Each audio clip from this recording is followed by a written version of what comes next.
Hello friends, मेरा नाम है आनंद और मैं आपकी ज़िंदगी में आनंद लाने के लिए आया हूँ। फ्रेंड्स, हम आज डिस्कस करेंगे प्रोनाउंस के बाकी टाइप्स के बारे में। ओके, पिछले सेशन में हमने डिस्कस किया था प्रोनाउन का first type, okay, that was personal pronoun. आज हम डिस्कस करेंगे प्रोनाउन के बाकी types. Okay, so without any delay let's start the session.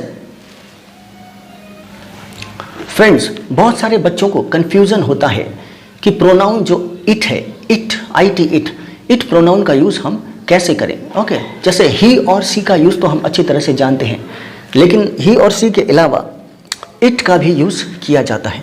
तो इट का यूज़ हम कहाँ और कैसे करते हैं। ओके, तो पहला केस है, तो इट का हम इस्तेमाल करते हैं लाइफलेस ऑब्जेक्ट्स के लिए। ओके, उन ऑब्जेक्ट्स के लिए इट का इस्तेमाल किया जाता है जिनमें लाइफ नहीं होती।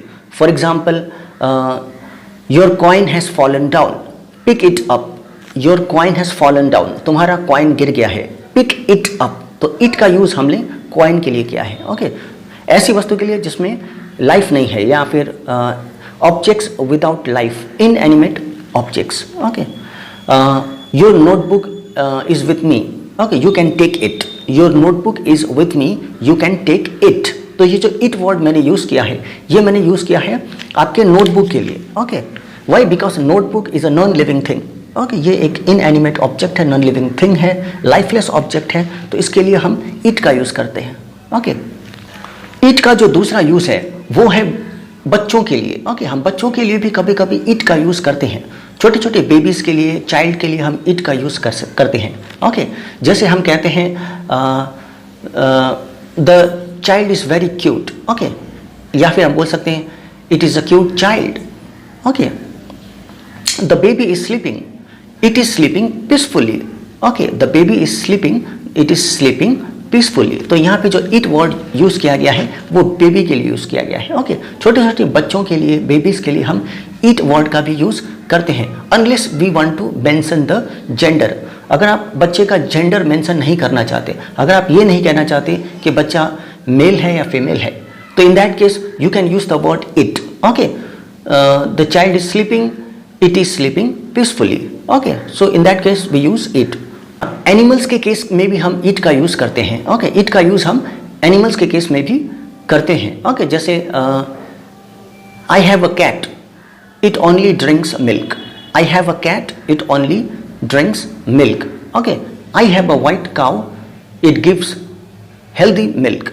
आई have a white cow, it gives healthy milk. तो यहाँ पर मैंने कैट और काउ के लिए इट वर्ड का यूज़ किया है। ओके, यहाँ पर भी हम जेंडर को कंसीडर नहीं करते। Usually in case of animals हम जेंडर को कंसीडर नहीं करते कि ये काउ जो है वो मस्क्यूलाइन है, फेमिनाइन है। ओके, तो एनिमल्स के केस में हम जेंडर को कंसीडर नहीं करते इन मोस्ट केसेस। ओके, हम इट वर्ड का ही यूज़ करते हैं। दूसरा जो इट का यूज़ है वो किसी कहे हुए स्टेटमेंट के लिए यूज़ होता है। आपने कोई स्टेटमेंट पहले कह दी और उसी स्टेटमेंट के बारे में फिर कहते हैं तो हम इट का यूज़ कहते हैं। ओके, जैसे this work is not easy. Okay, it is a difficult work. This work is not easy, it is a difficult work. यानी कि यहाँ पे मैंने बोला है it is a difficult work, यानी कि ये जो इट है मैंने वर्क के लिए लगाया है। ओके, तो जो स्टेटमेंट मैं पहले देता हूँ उसी स्टेटमेंट के बारे में मैं एक्स्ट्रा या एडिशनल कुछ कहता हूँ तो उस केस में भी मैं इट लगा के बोलता हूँ। तो ये सारे जो यूजेस हैं ये है इट के यूजेस। ओके, का यूज़ है, ओके, IT इट का जो यूज़ है वो होता है आपका, ओके, टाइम बताने में। जैसे it is 7 o'clock, it is 5:30 bye my watch. Okay, तो टाइम बताने के केस में भी हम इट का यूज़ करते हैं। किसी सीज़न को मेंशन करने के लिए भी हम इट का यूज़ करते हैं। जैसे it is spring time, it is winter, it is summer. Okay, तो सीजन्स को बताने में, टाइम को बताने में, या फिर वेदर कंडीशंस को बताने में भी इट का यूज़ हम करते हैं। जैसे okay, it is raining outside. Okay, we can not गो।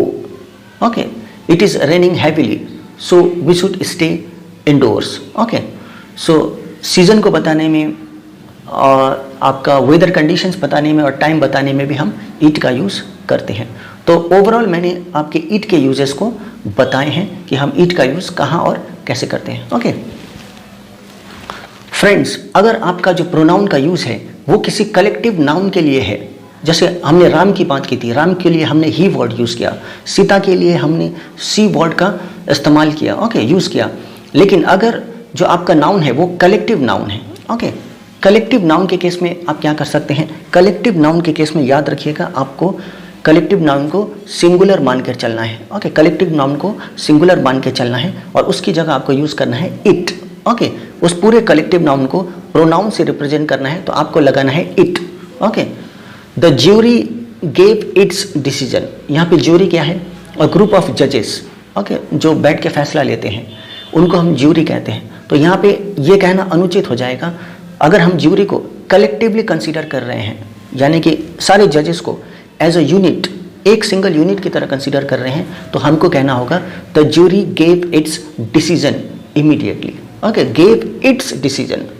हम ये नहीं कर सकते the jury gave their decision, okay, यहाँ पे गलती से हम देयर वर्ड का यूज़ कर देते हैं क्योंकि हमको लगता है ज्यूरी में बहुत सारे लोग आते हैं, तो बहुत सारे लोगों के लिए प्रोनाउन क्या है, बहुत सारे लोगों के लिए क्या यूज़ करेंगे, there, okay, so that would be incorrect. अगर आप ज्यूरी को यानी कि ग्रुप ऑफ जजेस को वन सिंगल यूनिट कंसीडर कर रहे हैं तो आपको इट वर्ड का यूज़ करना है, the jury gave its decision quickly, okay. Similarly हम कहेंगे the committee will decide the matter in its next meeting. जो कमिटी है, the committee will decide the matter, यहाँ कमिटी को हम वन यूनिट की तरह कंसीडर कर रहे हैं, ओके, सिंगल यूनिट की तरह कंसीडर कर रहे हैं, तो हम कहेंगे the committee will decide the matter in its next meeting, in its next meeting. हम ये नहीं कह सकते the committee will decide the matter in their next meeting, okay, हमको यूज़ करना है इट, क्योंकि कमिटी को हम सिंगल यूनिट की तरह कंसीडर कर रहे हैं, ओके। कमिटी में ग्रुप आते हैं, group of people forms a community, okay, a group of people form a community, but we have to take this community as a single unit, इसलिए यहाँ भी हम इट वर्ड का प्रोनाउन यूज़ करेंगे, okay. The committee gave its decision, ये नहीं कहना है the committee gave their decision, ये, ओके, कमिटी में बहुत सारे लोग आते हैं तो आप देयर वर्ड का यूज़ नहीं करेंगे, the committee gave their decision नहीं, the committee gave its decision, क्योंकि पूरे कमिटी को हम वन यूनिट की तरह कंसीडर करेंगे। लेकिन अगर आप उस ग्रुप के एक एक मेंबर को इंडिविजुअली कंसीडर करेंगे, ओके, जैसे ज्यूरी में जितने भी जजेस हैं उनको अगर आप इंडिविजुअली कंसीडर करेंगे तब आपको देयर लगाना है, okay. The jury were divided in their opinions, okay, the jury were divided, यहाँ पे the jury were divided in their opinions, okay, यहाँ पे मैंने इन इट्स ओपिनियन नहीं कहा क्योंकि अब ज्यूरी को मैं कैसे कंसीडर कर रहा हूँ, इंडिविजुअली, एक एक सिंगल पर्सन को कंसीडर कर रहा हूँ, क्योंकि हर एक का अपना अपना ओपिनियन था, अपना अपना व्यू था, तो इसमें मुझे बहुत सारे व्यूज़ को शामिल करना था, इसलिए मैंने ज्यूरी को इंडिविजुअली डिवाइड किया है, okay. The jury were divided in their opinion, okay.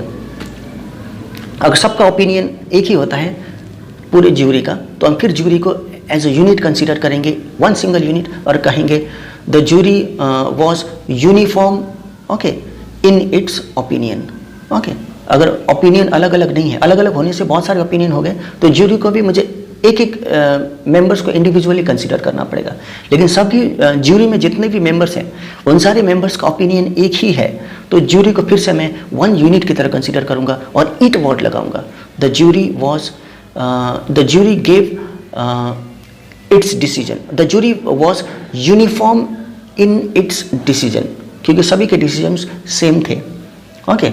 अगर ओपिनियंस अदर हो तो मुझे इंडिविजुअली एक एक पर्सन को कंसीडर करना होगा इन दैट ज्यूरी, ओके। तो मैं कहूँगा the jury were divided in their opinions, in their opinions, okay. यहाँ पे मैंने देयर वर्ड लगाया है, पहले मैंने सबको एक यूनिट की तरह कंसीडर किया तो मैंने इट वर्ड लगाया था, ओके। जब पूरे टीम को वन सिंगल यूनिट की तरह यूज़ करेंगे तो वो सिंगुलर हो जाएगा और उसके लिए हम इट का यूज़ करेंगे। लेकिन अगर उसी ग्रुप के अंदर सारे के मतभेद अलग अलग होंगे तो हम एक एक इंडिविजुअल को कंसीडर करेंगे और तब वो प्लूरल बन जाएगा और हम वहाँ पर देयर का यूज़ करेंगे, ओके। फ्रेंड्स, अब आपके स्क्रीन पर एक एक्सरसाइज आएगा, एक वर्क आएगा, ओके, प्रोनाउंस को लेकर, और उस एक्सरसाइज को आपको सॉल्व कर उसका आंसर मुझे कमेंट बॉक्स में बताना है, ओके। एक्सरसाइज आपके मोबाइल के स्क्रीन पर या फिर कंप्यूटर के स्क्रीन पर आएगा और आपको उसे सॉल्व करके उसका आंसर मुझे कमेंट बॉक्स में बताना होगा। इससे पता चलेगा कि आपको प्रोनाउंस की कितनी समझ है। जितनी भी बातें अभी हमने डिस्कस की हैं, क्या आप उसे प्रॉपरली समझ पाए हैं या नहीं, इसका कंफर्मेशन उस एक्सरसाइज से हो जाएगा। So the exercise is right there on your screen. आप उसका आंसर सोचिए और कमेंट बॉक्स में लिखकर बताएं। ओके, तो फ्रेंड्स आज के लिए बस इतना ही। ओके, मिलते हैं अगले सेशन में इस टॉपिक को कंटिन्यू करते हुए। ओके, तो टेक केयर, गुड बाय।